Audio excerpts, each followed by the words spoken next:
powerful of all human sensory abilities is vision. The human body has about 11 million sensory receptors. Did you know that? And of those 11 million sensory receptors, 10 million of those are dedicated to vision. We are more dependent on vision than anything else. So if we focus all our mental energy into the future, the perspective of our future shifts, because it means that we are focusing on futuristic perspectives, right? If you focus on your past, you become stuck in your past because you ain't going that way. You are supposed to be going towards your future. So in other words, a small change in what you see and where you focus can lead to a big change in what you do. And so with that said, I want to focus on a perspective shift that happened for me. When I was a kid, I used to be really afraid of walking through a graveyard for any reason. Until I heard this message from Dr. Miles Monroe. And in that message, he said that the richest place on earth is a place right there in your neighborhood. And what he meant was that he said that it's not the gold mines of South Africa. It's not even the diamond mines of Congo. It's not the oil fields of Houston. The richest place in the world is the cemetery.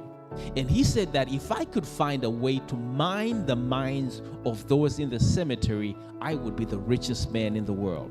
Because there in the cemetery lie the minds of people whose songs we will never hear, whose poetry we will never read, whose invention we would never be able to partake of.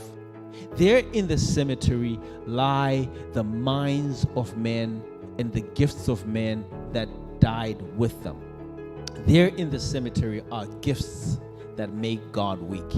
And I decided that I don't want to be the reason that God weeps. I decided that I'm going to die empty. When I transition out of this world, I refuse to live this world having been used by everybody else but God. And so I'm going to die empty. But the way to do that is to make sure that I deposit every single thing that God has put me to deposit in the earth. And my desire in teaching you here about vision today is so that you too can be a partaker of those who have been sent in the world to deposit all that the Lord has sent you to deposit, or you will become what Dr. Miles called a generational thief. A generational thief is someone who comes to the earth and unfortunately does not deposit that which the Lord has sent them to deposit. And so when I learned this, I began to ask God, what is my purpose? What is my vision? And you know what I learned? I learned that purpose and vision are intertwined and cannot be separated. Your purpose is God's vision for your life. I'm going to define vision. And so vision is what we're going to talk about next.